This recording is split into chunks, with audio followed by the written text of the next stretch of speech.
Part 1. Stolen Letters. In Chapter 1, Archibald Ballantyne, the Earl of Chadwick, contemplates his aspirations while holding 15 stolen letters he believes will grant him leverage over the Marquis of Gloucester. These letters reveal an alleged affair between the Marquis's daughter, Elenda, and a commoner. Archibald attempts to coerce the Marquis into arranging Elenda's marriage to him, citing the letters as proof. However, when the Marquis examines them, he finds only blank parchment. Confused and enraged, Archibald realizes the letters have been replaced, prompting him to initiate a lockdown of his castle in a frantic search for the missing documents. Part 2. Meetings. In Chapter 1, Elenda Llanaclan and her maid Emily venture into Medford's lower quarter to meet Viscount Winslow at the Rose and Thorn Tavern. Winslow, accompanied by the blacksmith Mason Grumman, informs Elenda that her secret letters haven't yet arrived. He then leads them to a stable where they meet Hadrian and Royce, the thieves hired to retrieve the letters. Royce delivers the letters, warning Elenda about her father's suspicions. Royce and Hadrian return Elenda's payment, mentioning that they used her father's horses and carriage in the daring mission to prevent scandal and maintain her honor. In Chapter 2, Royce, Hadrian, and their team gather in the darkroom to discuss their recent heist. They recount the details of infiltrating a noble's tower, replacing sensitive letters, and escaping undetected, showcasing their skill and precision. Gwen, the tavern owner, informs them of a mysterious foreign visitor inquiring about thieves. The team speculates about recent sightings of soldiers, nobles, and rumors of violent elven attacks, hinting at broader tensions. Royce's abrupt departure reflects his unease with elves, while Hadrian divvies up their earnings. Gwen leaves to tend to her high-profile clients, underscoring the crew's connection to the city's underground. In Chapter 3, Hadrian, still sore from recent work, observes the patrons of the Diamond Room and notices a richly dressed man who stands out. The man, Baron DeWitt, introduces himself and asks for Riyria's help in stealing a prized sword. DeWitt explains he is set to duel the famed Count Pickering and needs the sword gone to avoid the fight. He offers Hadrian 200 gold tenets. Despite Royce's rule against last-minute jobs, Hadrian considers the Baron's desperation and, conflicted over Riyria's usual morally ambiguous work, agrees to help, hoping to make a positive difference. In Chapter 4, Hadrian convinces Royce to accept Baron DeWitt's job, despite Royce's skepticism and reluctance. Royce questions the Baron's story, especially why DeWitt would carry so much gold. Hadrian insists the job is both a rare chance to do some good, helping DeWitt escape a deadly duel, and a profitable one that could fund their winter needs. Royce is eventually persuaded by Hadrian's arguments about the simplicity of the task and the appeal of staying comfortable during the colder months. Finally, Royce agrees to help, and they prepare to steal the Count's prized sword that night. In Chapter 5, Royce reflects on the coming winter and the possibility of a more stable life as he prepares for the job. Stopping by Medford House, he meets Gwen, who offers warmth and understanding. Gwen reassures Royce that she owes him her livelihood, and despite his insistence on paying her for using her establishment, she expresses gratitude for his past help. They share a quiet, tender moment as Gwen wishes him to be careful. Royce, touched by her concern, assures her he will be, and he disappears into the night to complete the mission with Hadrian. Part 3. Conspiracies. In Chapter 1, Royce and Hadrian infiltrate Essendon Castle, intending to retrieve a sword as part of a job for DeWitt. They navigate the castle's defenses, using ivy vines to climb into an empty bedroom. Moving carefully through the halls, they reach the chapel where the sword was supposedly hidden. Instead, they find a dead man and no sword. A dwarf suddenly accuses them of murdering the king, drawing guards who surround them. With no escape route available, Royce and Hadrian are forced to surrender, dropping their weapons as the soldiers close in to capture them. In Chapter 2, Alric Essendon is startled awake by castle commotion and learns from Captain Wylan that his father, King Amrath, has been murdered.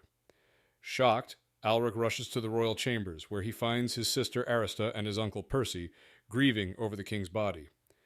Percy reminds Alric that he is now king and offers to handle matters, including the punishment of the suspected killers who have been captured. Alric, overwhelmed with grief and anger, declares that he wants the killers to suffer and die, vowing to avenge his father's death. In Chapter 3, Royce and Hadrian are held in a damp, foul cell beneath Essendon Castle, accused of murdering King Amrath. Prince Alric, now king, arrives with his uncle Percy to inspect them. Alric, fueled by grief and rage, orders that the prisoners be tortured publicly to reveal any accomplices, then executed if they remain silent. Royce and Hadrian remain gagged and chained, unable to defend themselves. Before leaving, Alric strikes Royce, expressing his anger over his father's death. The two await their brutal punishment as Alric asserts his authority and vows to display justice for his father's murder. In Chapter 4, Hadrian and Royce endure hours in their cell awaiting execution until Princess Arista arrives. She orders the guards to remove their gags and reveals her knowledge of their innocence. Arista proposes a desperate plan. She will help them escape on the condition that they kidnap her brother, Prince Alric, now king, to protect him from their father's killers. She instructs them to take Alric to Guttaria prison to meet Esarhaddon, a prisoner who can reveal the truth. Royce and Hadrian agree, understanding it's their only chance to escape execution and prevent further bloodshed in the kingdom. In Chapter 5, Hadrian and Royce successfully escape from their cell, disguised as monks with the help of Princess Arista's plan.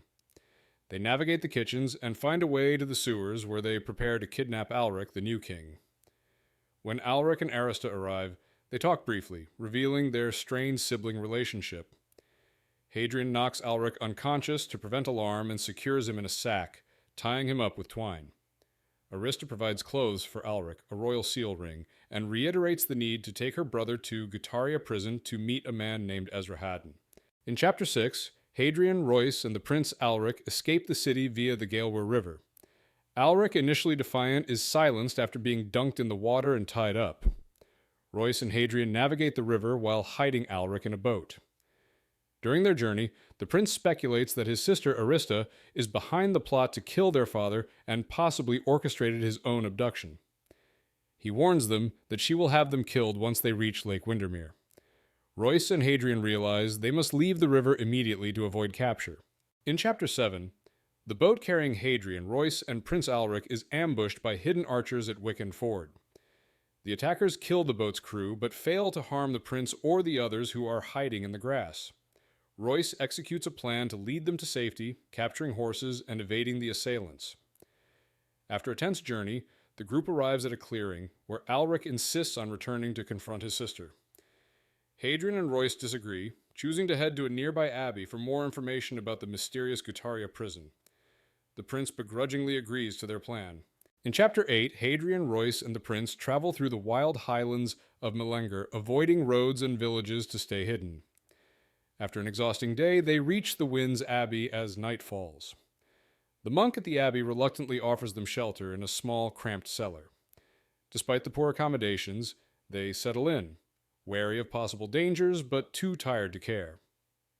Royce remains suspicious about the abbey's hospitality, suspecting the place may not be as it seems. He plans to investigate further the next day, while Hadrian focuses on getting some rest and food. Part 4. Windermere. In Chapter 1, Hadrian, Alric, and Royce discover that the abbey they've been staying in has been destroyed by knights who accuse the monks of treason. Myron, the sole survivor, reveals the fire was linked to a conspiracy involving the nationalists and imperialists, and shares his knowledge of a secret prison and a prisoner named Esarhaddon. Alric contemplates the possibility of learning from the ancient figure, and despite Royce's doubts, decides to investigate. Myron, reluctant to leave the abbey where he's lived his whole life, ultimately agrees to join them after they convince him of the danger of staying. In Chapter 2, after the rain stops, Hadrian and the group prepare to leave the ruined abbey. Hadrian finds Myron in the garden, grieving over the loss of the abbey and the memories it holds, particularly of his deceased friend Renian. After some time, Myron joins the group, struggling with his fear of riding a horse. Hadrian helps him onto a mare, and they begin their journey toward Lake Windermere. As they travel, Myron grows more comfortable and begins to share knowledge of the ancient language, Old Speech. Royce leads them toward an old road near the lake, suggesting a path forward. In Chapter 3, the group travels through a rocky ravine that shows signs of being an ancient road. Royce, Alric, Hadrian, and Myron continue their journey, with Royce remaining cautious of potential traps. Royce informs Alric that their obligation ends once they reach their destination, but Alric formally appoints them as his royal protectors, offering protection in exchange for loyalty. Royce demands a fee of 100 gold tenants, and Alric reluctantly agrees. After a brief exchange about the Sword of Amrath, Royce scouts ahead to ensure there are no surprises waiting for them, disappearing into the shadows of the ravine. In Chapter 4, Hadrian, Royce, Alric, and Myron reach the hidden prison, but they struggle to open the well-concealed stone door. Alric theorizes that magic or special words might unlock it, but Royce is skeptical. Myron shares the history of Maribor and Nifron's followers, explaining the religious divide. Eventually, Alric's father's ring, which the group had kept, is revealed to be key to opening the door. When Alric touches the cliff with the ring, his hand passes into the stone. The group tests it further and decides to enter the prison, despite the unknown dangers awaiting them inside. Part 5. Esarhaddon. In Chapter 1, Alric, Royce, Hadrian, and Myron break Esarhaddon, an ancient wizard, out of prison. Esarhaddon reveals the Church of Nifron orchestrated Alric's father's death, fearing his potential as the heir to Novron. The wizard explains that time is altered in the prison, allowing their escape.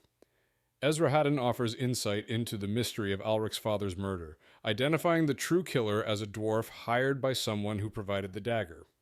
Esarhaddon refuses to accompany Alric as an advisor, prioritizing his own mission. The group departs, reflecting on the wizard's actions and the knowledge he imparted. Part 6. Revelation by Moonlight. In Chapter 1, Princess Arista confronts her uncle, Archduke Percy Braga, over the claim that her brother Alric is still alive. Despite her certainty of his death, Braga insists there is no proof, and she is not yet queen. Arista argues, presenting a robe with her brother's crest and claiming the men who killed her father also murdered Alric. Braga continues to question her actions regarding prisoners, even suggesting she stole the dagger used in her father's murder. Arista storms off, retreating to her room, where she reflects on her father's death and prepares to complete her final task with the bloody dagger. In Chapter 2, the group arrives at the Silver Pitcher Inn in the province of Galilan after a long journey. Inside, they meet Albert Winslow, who shares unsettling news about the political unrest in Medford, including the death of King Amrath and a military crackdown. As they discuss the situation, the group witnesses a confrontation involving an elf being harassed by locals. The tension escalates when soldiers arrive, searching the inn for Prince Alric, who reveals himself to be the prince in disguise. He orders the soldiers to escort him back to Essendon Castle, along with Myron, while Royce and Hadrian stay behind. In Chapter 3, Arista prepares a spell using herbs, a mandrake root, and a lock of her father's hair. She carefully applies the spell to a dagger, awaiting moonlight, to complete the ritual. The Archduke visits her, expressing concern over her recent behavior and loss. He accuses her of avoiding grief and suggests she may be hiding something about her father's death. He implies that she's been practicing dangerous magic, possibly learned from the imprisoned wizard Esarhaddon. Arista denies everything, but when the moonlight reveals the dagger, the Archduke realizes the spell has been cast. In Chapter 4, Alric and Myron are traveling exhausted and tense when the Baron, Trumbull, suddenly halts the journey, claiming safety concerns. Trumbull reveals his true intentions to kill Alric, showing a burlap sack and threatening to decapitate him. After a brief struggle, Myron attempts to escape but is pursued and killed. Just as Trumbull prepares to execute Alric, mysterious figures intervene, killing Trumbull and his men. Royce and Hadrian reveal their identities as protectors of Alric, who, now King of Melengar, demands loyalty from the survivors. Alric vows revenge against his uncle, who plotted his death. In Chapter 5, the Archduke confronts Arista, revealing the dagger with her father's blood, proving his involvement in the murder. He admits to orchestrating her father's death, claiming it was necessary to protect dangerous secrets. Arista, enraged, accuses him of betrayal. The Archduke explains that Esarhaddon manipulated her, and now he plans to frame Arista for the murders of her father and brother, ensuring her guilt with planted evidence. He threatens to have her tried and gagged to prevent her from speaking the truth. The chapter ends with Arista being locked away in a tower, isolated and awaiting her fate. Part 7. Drondil Fields.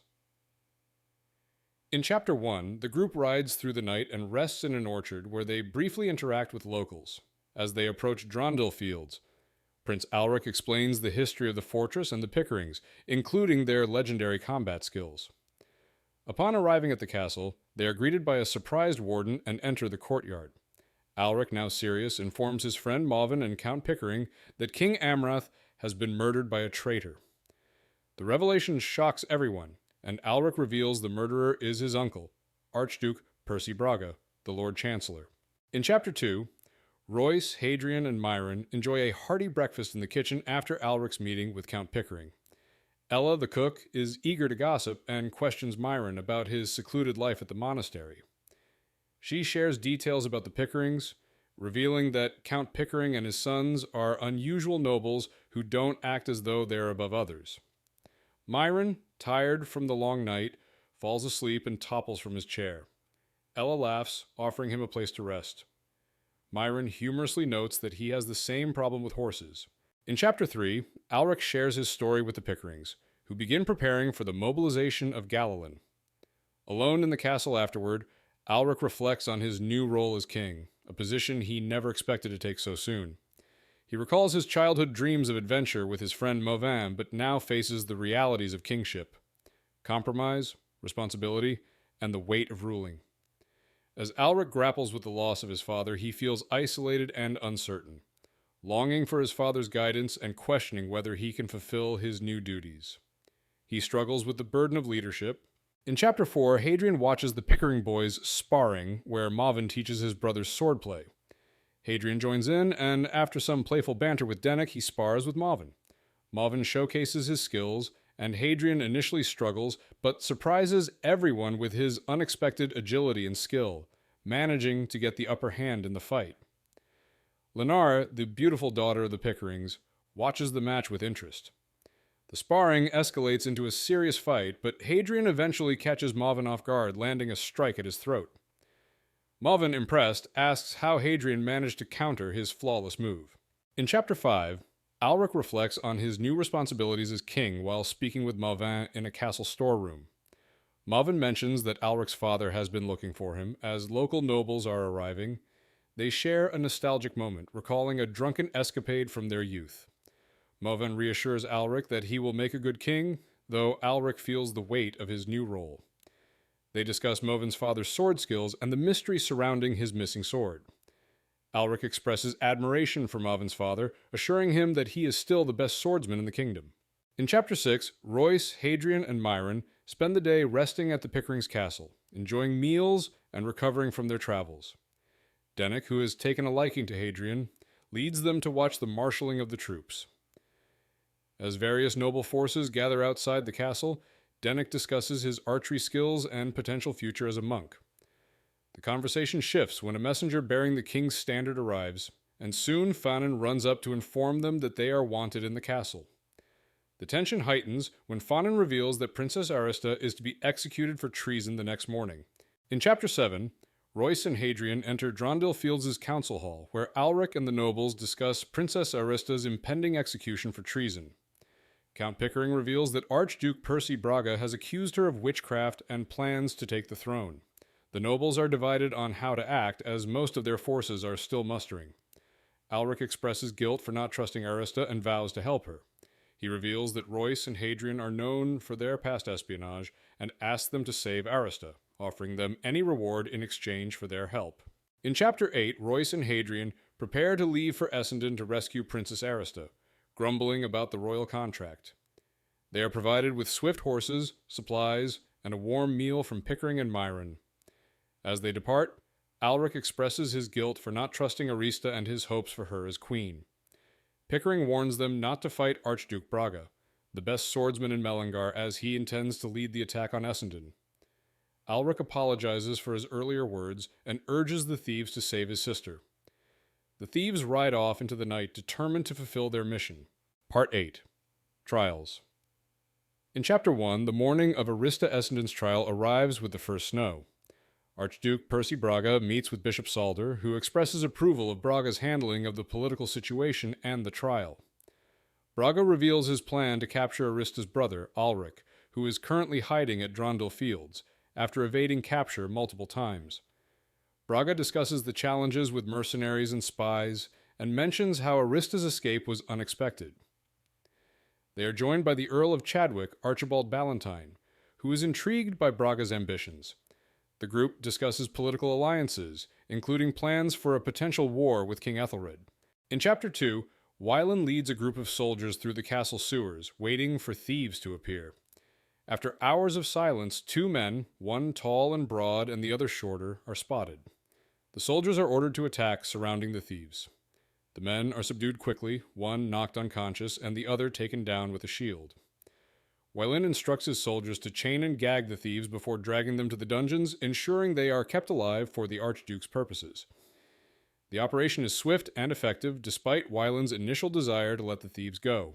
In Chapter 3, Princess Arista is accused of treason, murder, and witchcraft during her royal trial. Evidence suggests her involvement in the deaths of King Amrath and Prince Alric. Her bodyguard, Reuben, testifies against her, and others claim she practiced sorcery. Meanwhile, Archduke Braga, troubled by a mysterious note, investigates reports of Arista's disappearance. He confronts two prisoners who were captured in the castle sewers, but claims to have seen no rats.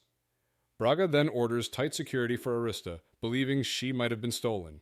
He commands guards and a dwarf to fetch her, determined to prevent her escape. In Chapter 4, Hadrian and Royce are pursued by Archduke Braga after a failed escape attempt. Braga, boasting of his combat skills, confronts Hadrian in a sword fight, mocking him for his idealism and skill. Despite Braga's superior speed and strength, Hadrian evades his attacks, though he's wounded. Braga taunts Hadrian, revealing his plan to kill him later while sending Wylan and guards to apprehend him. He explains that Hadrian's friend Royce is likely doomed, as the mob demands an execution, and the princess will soon meet her fate. Braga continues to toy with Hadrian, enjoying the battle. In Chapter 5, Royce reaches a locked door and, after picking the lock, discovers a trap on the staircase. As he ascends, the steps begin collapsing beneath him, threatening to send him plummeting to the ground. Magnus, the dwarf, reveals that he created the trap, hollowing out the tower's structure to make the steps unstable.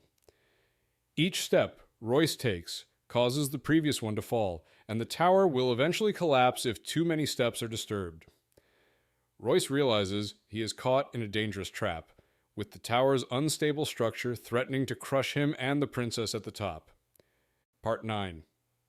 Rescuers. In Chapter 1, Arista experiences a strange tremor in her tower, but finds no explanation for it. She observes the snow falling outside and the large crowd gathered outside the castle gates, waiting for news of her trial. Arista feels isolated, realizing that no one truly knows her, not even the lords she's interacted with. She reflects on her role in the events surrounding her brother Alric's disappearance and feels immense guilt for trusting the thieves who took him. She wonders if Alric is still alive, or if his body is hidden by her uncle Braga, to further secure her downfall. In Chapter 2, the Galilean army, now 500 strong, marches through snowy terrain towards Melengar. Prince Alric leads the force with Myron, Count Pickering, and other nobles. Myron struggles with his horse-riding skills, but is tutored by the Pickering boys. As they march, Myron reflects on his past actions and his role as a chronicler, not a warrior. They pass through villages, attracting the attention of the locals, especially children. The army soon prepares for battle as they approach Melengar with archers and soldiers forming ranks. A horn signals the start of the conflict, and the army engages the enemy. In Chapter 3, Mason Grumman and Dixon Taft lead a mob of commoners in the lower quarter of Medford, responding to the signal to attack. The resistance, organized by Royce and Hadrian, spreads news of the princess's innocence and the prince's return, rallying the poor and disenfranchised. Armed with makeshift weapons, the mob marches toward the gentry quarter. Fueled by years of resentment toward the authorities, Mason, once beaten by city guards, is determined to fight back. As they enter the gentry quarter, they are confronted by the enemy, preparing for a confrontation. In Chapter 4, Arista watches from her window as Count Pickering leads an army toward Medford, likely aiming to challenge Braga for the crown after news of Alric's death. She doubts Pickering's intentions are to rescue her, suspecting he would force her abdication and take the throne for himself or Mavin. Realizing that the attack might be her only chance for escape, Arista attempts to break out of her room, but the door is stuck. Another tremor shakes the tower, and Arista, overwhelmed by fear and uncertainty, retreats back to her bed, bracing for what's to come. In Chapter 5, Prince Alric leads his forces toward Medford, hoping a large army will force the defenders to surrender. However, the defenders hold strong behind trenches filled with spearmen, and the archers' efforts prove ineffective. Alric, frustrated, orders knights to charge, but they are slaughtered by the spearmen. Realizing the battle is not going as planned, he orders foot soldiers to engage. As the fighting escalates, Alric is overwhelmed by guilt, witnessing the carnage and the deaths of his own men. He struggles with his emotions, but ultimately he steels himself, donning his helmet and charging toward the castle gate. In Chapter 6, Mason leads the mob to the main gate of the city where they encounter panicked soldiers. Mason kills 2 guards, feeling a rush of exhilaration as he tastes freedom and power. He continues to fight, slaying another guard and relishing in his violent victory. As the castle guards rally, Mason targets another soldier, but due to his inexperience, misses. The guard turns and fatally wounds Mason with a sword through his stomach. Helpless and bleeding, Mason collapses, his strength fading as he struggles to survive, while the soldier prepares to deliver the final blow. In Chapter 7, Prince Alric charges the castle gate, defying arrows and shouting his identity. Despite his demands, the gate remains closed. Count Pickering and the others urge him to retreat, but Alric persists. After a tense wait, a cry from within the castle calls for the gate to be opened, and it swings wide. Inside, confusion reigns as guards clash with a mob of citizens. Alric rides in, and upon seeing him, the defenders surrender. As word spreads of the prince's survival, the citizens cheer, and the tide of the battle shifts in his favor. In Chapter 8, Royce and Magnus are trapped on the tower steps. Royce attempts to navigate the precarious structure, realizing the steps are rigged to collapse. Magnus reveals that the trap was originally set for Princess Arista's death, commissioned by Braga. Royce cleverly avoids triggering the trap by skipping steps, rendering the structure temporarily stable. Despite his progress, Magnus warns that the gap at the bottom is too large for Royce to escape. The tension builds as Royce continues his calculated steps, aware of the looming danger. In Chapter 9, Royce arrives at Arista's room to warn her of an impending collapse. The princess is initially confused, but soon realizes the danger. Royce attempts to escape using the bed's rope, but the tower's damage prevents an easy exit. Arista struggles to navigate the broken stairs, with Royce guiding her down. The tower shakes, intensifying their urgency. As Arista nears the bottom, the dwarf appears, mocking them. Royce swings down on a rope, helping Arista across to safety. Just as they are about to escape, the dwarf seals the door, trapping them inside. In Chapter 10, Hadrian faces off against Braga in a tense duel within the royal residence. Braga attacks with skill and precision, while Hadrian struggles with an inferior sword and his own clumsiness. Hadrian retreats, luring Braga into the chapel, where they continue their fight among the statues. Braga's powerful strike gets his sword stuck in a lectern, giving Hadrian the opportunity to escape. He manages to wedge the chapel door shut, buying himself time. As Hadrian catches his breath, he prepares for whatever comes next, knowing he can't keep evading Braga forever. In Chapter 11, as the tower collapses, Royce and Arista fight to survive. After narrowly avoiding falling debris, Royce struggles to hold Arista as they dangle from the castle's exterior. Hadrian arrives just in time to rescue them, pulling Arista to safety and dragging Royce inside. The trio exchanges remarks about their survival, and Royce hands Hadrian his sword. As they regroup, Braga emerges, enraged, and charges Hadrian. A fierce battle ensues until Alric's voice halts Braga. Tensions rise as the Archduke faces off against Hadrian, now caught in a deadly confrontation. In Chapter 12, after Braga's death, Alric and Arista reunite, and the prince thanks Royce and Hadrian for their help. Alric declares that the 2 thieves are now royal protectors. The group discusses the aftermath, including the discovery of the dwarf's escape and suspicions about the traitorous Earl Ballantyne. Alric orders a search for the dwarf, while Bishop Salder downplays the Earl's threat. Royce and Hadrian are offered payment, but they defer. Pickering reflects on his victory over Braga, and Hadrian reveals he avoided killing Braga due to the consequences for commoners. The chapter ends with Alric addressing the court. Part 10.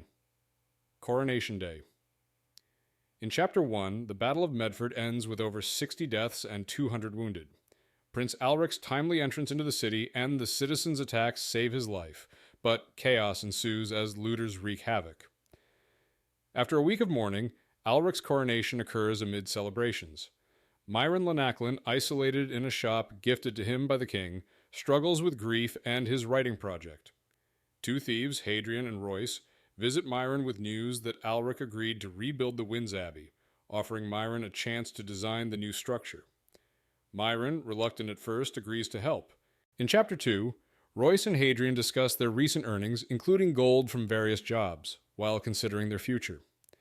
They joke about what could have been like noble titles, but ultimately agree they're set for the winter. Royce goes to Medford House, where Gwen waits for him. She teases him about standing in the cold, but reassures him that she prefers him as he is. Royce, reluctant to let her down, tries to push her away, thinking she deserves more. Gwen, however, accepts him and his life, emphasizing that she wouldn't want him any other way. In Chapter 3, Archibald Ballantyne wakes up in the grey tower of his castle, finding the fire nearly out and a strange, heavy object on his lap. Upon rekindling the fire, he discovers that the object is the severed head of the former Archduke of Melengar Braga. The head is decayed and infested with worms. As Archibald recoils in horror, he notices blood-red writing on the wall. Never interfere with Melengar again, by order of the king and us. This eerie warning marks a chilling threat to Archibald from powerful forces.